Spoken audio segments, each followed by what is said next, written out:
بچوں، یہ وہ وقت تھا جب مدینہ پر قحط کا زمانہ تھا، یعنی فصل اور غذا کی کمی کا۔ سارا سال گزر چکا تھا، کھجور کی فصل پک کر تیار تھی اور کچھ ہی دنوں میں کاٹی جانی تھی۔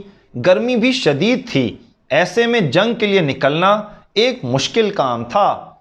ادھر قیصر روم کو یہ اندازہ ہو گیا تھا کہ غزوہ موطا اور فتح مکہ کے بعد مسلمان ایک بڑی طاقت بن چکے ہیں، اور اگر انہیں دبایا نہیں گیا تو وہ شمال سے اس کے ملک شام میں داخل ہو جائیں گے۔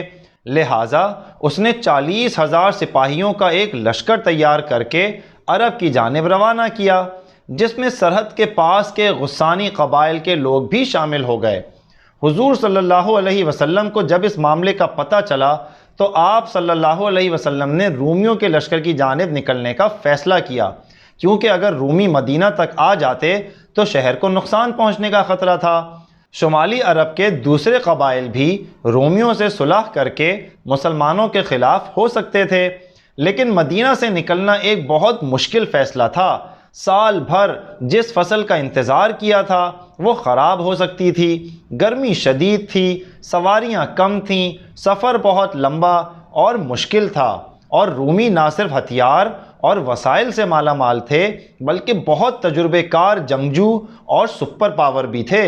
بچوں، سپر پاور کوئی بھی ہو، سپریم پاور تو اللہ ہی کی ہوتی ہے، یعنی سب سے بڑی طاقت، اور اسی پر بھروسہ کر کے مسلمانوں نے جنگ کی تیاری شروع کر دی۔ حضور صلی اللہ علیہ وسلم نے جنگ کے لیے مال صدقہ کرنے کا حکم فرمایا تو صحابہ رضی اللہ تعالیٰ عنہم نے بڑھ چڑھ کر حصہ لیا۔ حضرت عمر رضی اللہ تعالیٰ عنہ اپنے مال کا آدھا حصہ لے آئے اور سوچنے لگے کہ آج تو نیکی میں حضرت ابو بکر سے بڑھ جاؤں گا، مگر حضرت ابو بکر رضی اللہ تعالیٰ عنہ تو گھر کا سارا ہی سامان حضور صلی اللہ علیہ وسلم کے پاس لے آئے۔ حضرت عثمان رضی اللہ تعالیٰ عنہ نے 900 اونٹ اور 100 گھوڑوں کے علاوہ تقریباً 5.5 کلو سونا صدقہ کیا۔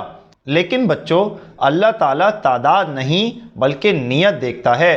حضور صلی اللہ علیہ وسلم نے اس صدقے کی بھی بہت تعریف فرمائی جو صرف چند مٹھی کھجور تھی اور ایک صحابی نے محنت کر کے کمائی اور صدقہ کی تھی۔ منافقین نے ان کا مذاق اڑایا کہ یہ بھلا ذرا سی کھجوروں سے روم کیسے فتح کریں گے، تو اللہ نے سورہ توبہ کی آیت 79 یعنی 79 میں ان کو جواب اور وعید سنائی۔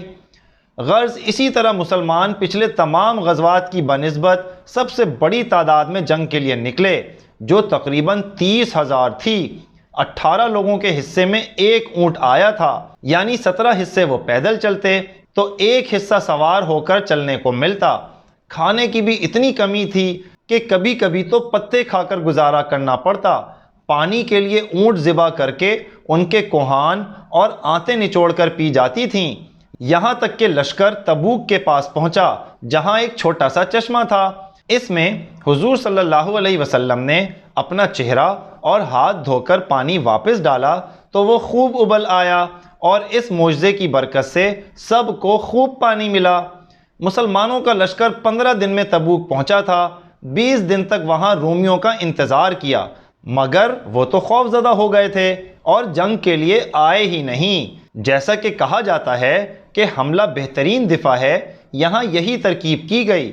مسلمانوں کا عزم و حوصلہ دیکھ کر رومی اور غسانی پیچھے ہٹ گئے، اور اللہ نے اپنی مدد سے مسلمانوں کو عزت اور کامیابی سے نوازا۔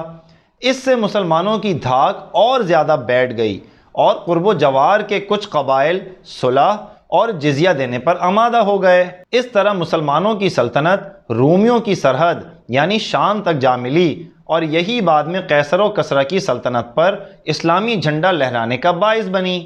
بچوں، یہاں تک ہم نے آپ کو مسلمانوں کے 3 بڑے دشمنوں کا حال تو بتا دیا، یعنی مشرکین مکہ، عرب قبائل اور رومی، جو کہ سب مسلمانوں سے عرب کے اندر مغلوب ہو گئے۔ لیکن ایک شر پسند اور چھپے دشمن کا تذکرہ کرنا ہم بھول گئے۔ کوئی بتا سکتا ہے وہ کون تھے؟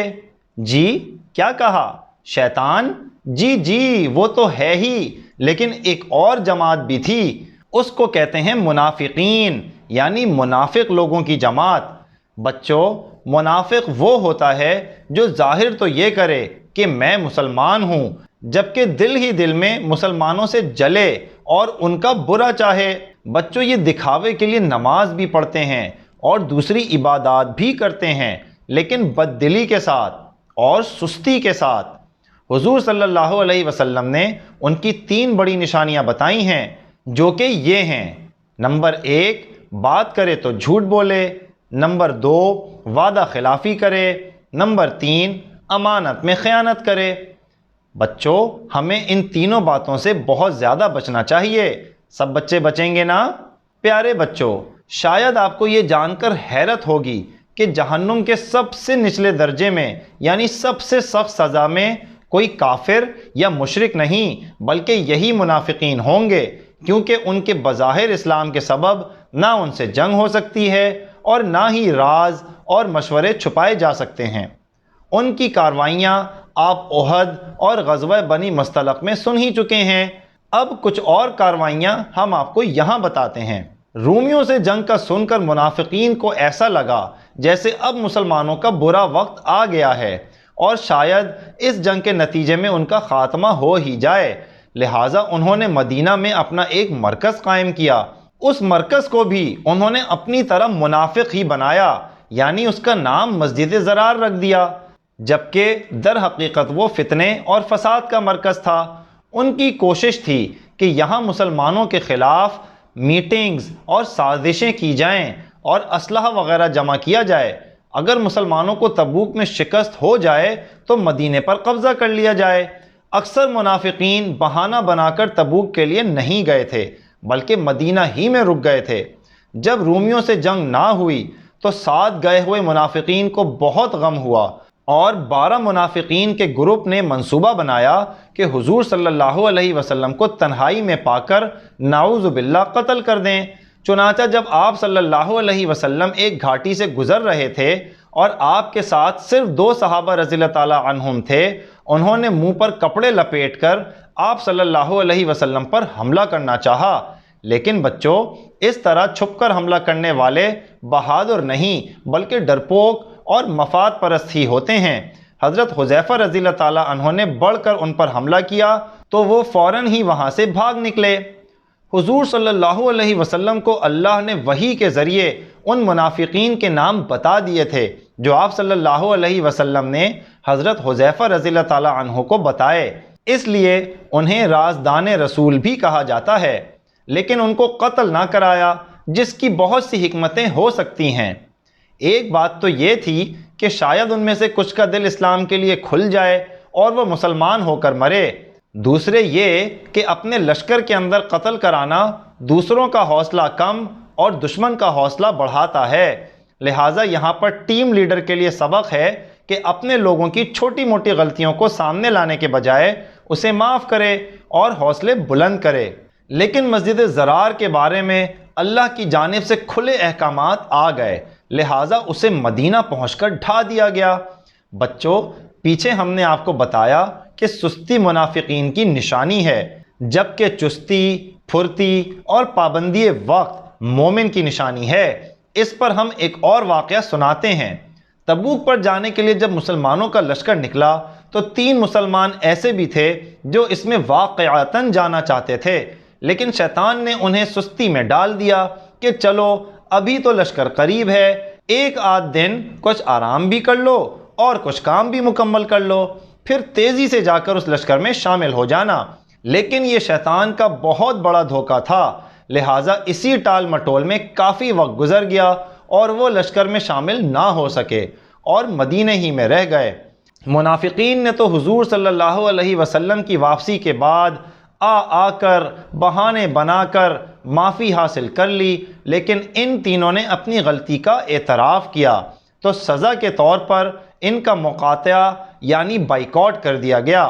لوگوں نے ان سے بات چیت کرنی بند کر دی، جس سے یہ شدید رنج اور غم میں مبتلا ہو گئے۔ چونکہ تبوک کا سفر کل ملا کر 50 دن کا تھا، شاید اسی مناسبت سے ان کا بائیکاٹ بھی 50 روز جاری رہا، یہاں تک کہ ان کے لیے زندگی بہت تکلیف دہ ہو گئی۔ پھر اللہ نے قرآن میں ان کی معافی کا اعلان فرمایا تو لوگوں نے جا کر انہیں مبارکباد دی۔ بچوں، شیطان کے اس جال کا مقابلہ ہم چستی اور پھرتی سے تو کر ہی سکتے ہیں، لیکن اسے اس کے خلاف بھی استعمال کر سکتے ہیں۔ مثلاً اگر کسی گناہ کا خیال آئے تو اسے ٹال دیں کہ چلو بعد میں اس بارے میں سوچیں گے۔ کسی کی برائی پتہ چل گئی تو ابھی غیبت یا چغلی نہیں لگاتے، بعد میں سوچیں گے تاکہ وہ ٹل جائے اور ذہن سے نکل جائے۔ اسی طرح اگر کسی نیکی کا کرنا مشکل لگ رہا ہو تو اسے بھی توڑ توڑ کر کیا جائے کہ سردی ہے، نماز پڑھنا مشکل ہے، تو چلو ابھی صرف وضو کر لیتے ہیں، جب وضو کر لیں تو سوچ لیں کہ چلو نماز بھی پڑھ لیتے ہیں، وغیرہ وغیرہ۔ انہی اسباق کے ساتھ ہم آج کا سبق ختم کرتے ہیں۔ امید ہے کہ ان سب اسباق پر آپ ضرور عمل کریں گے نا، انشاءاللہ تعالی۔